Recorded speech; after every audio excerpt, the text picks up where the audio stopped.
Hello বন্ধুরা, কেমন আছো সবাই? আশা করি সবাই ভালো আছো। বিকাশ অ্যাপস থেকে কিভাবে বাসের টিকিট কাটবে সেটা আজকে তোমাদের দেখাবো। তো টিকিট কাটার জন্য বিকাশ অ্যাপসে ক্লিক করবে।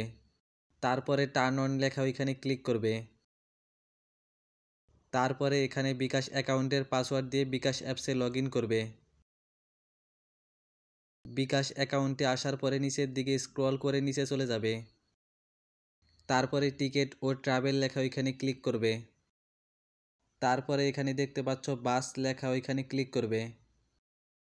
তারপরে এখান থেকে তুমি যে কোনো একটার মাধ্যমে টিকিট কেটে নিতে পারবে। তো চলো বিডি টিকিট থেকে বাসের টিকিট কেটে তোমাদের দেখাচ্ছি। তারপরে বিডি টিকিটস লেখা ওইখানে ক্লিক করবে।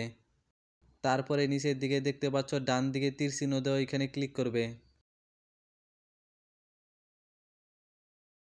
তারপরে ফ্রমের এখানে তুমি কোথা থেকে যাত্রা করবে সেটা দিবে এবং টু এর এখানে তুমি কোথায় নামবে সেটা দিবে।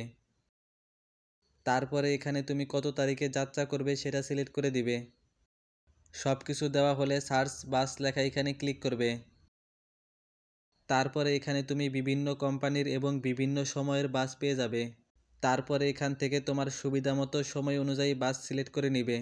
এখানে আরেকটা বিষয় হলো তুমি অবশ্যই সর্বনিম্ন 10 দিন আগে বাসের টিকিট কেটে রাখবে, না হলে কিন্তু পরবর্তীতে বাসের টিকিট পাবে না। তারপরে বাস সিলেক্ট করা হলে এখানে ক্লিক করবে। তারপরে এখানে তুমি কোন বাস স্ট্যান্ড থেকে বাসে উঠবে সেটা সিলেক্ট করতে হবে। তারপরে আমি মার্ক করে দিয়েছি ওইখানে ক্লিক করবে। তারপরে কোন স্ট্যান্ড থেকে বাসে উঠবে সেটা সিলেক্ট করে দিবে। তারপরে এখানে দেখতে পাচ্ছ যেগুলো কালার করা সিট সেগুলো বুকিং হয়ে গিয়েছে এবং যেগুলো সাদা সিট সেগুলো এখনও বুকিং হয়নি। তারপরে সাদা সিটের থেকে যে কোনো একটা সিট সিলেক্ট করে নিবে। তারপরে নিচের দিকে ডান দিকে দেখতে পাচ্ছ তীর চিহ্ন দেওয়া এখানে ক্লিক করবে। তারপরে এখানে যদি তুমি নিজের জন্য সিট বুকিং করো তাহলে সেলফ লেখা ওইটা সিলেক্ট করবে এবং যদি অন্যের জন্য সিট বুকিং করো তাহলে আদার্স লেখা ওইটা সিলেক্ট করবে। তারপরে এখানে email address, first name, last name এবং জেন্ডার সিলেক্ট করতে হবে। তারপরে সব কিছু ঠিকঠাক মতো দেওয়া হলে প্রসেড লেখা ওইখানে ক্লিক করবে। তারপরে নিচের দিকে স্ক্রল করে নিচে চলে যাবে। তারপরে আমি মার্ক করে দিয়েছি এখানে টিক চিহ্ন দিবে। তারপরে পারচেস নাও লেখা ওইখানে ক্লিক করবে। তারপরে এখানে তোমার বিকাশ অ্যাকাউন্টের পিন দিতে হবে। পিন দেওয়া হলে নিচের দিকে দেখতে পাচ্ছ কনফার্ম লেখা ওইখানে ক্লিক করবে। তারপরে এখানে দেখতে পাচ্ছ কনগ্রাচুলেশন লেখা, অর্থাৎ আমাদের বাসের টিকিটটি কাটা হয়ে গিয়েছে।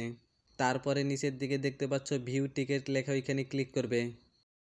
তারপরে এখানে ডাউনলোড টিকিট লেখা ওইখানে ক্লিক করবে।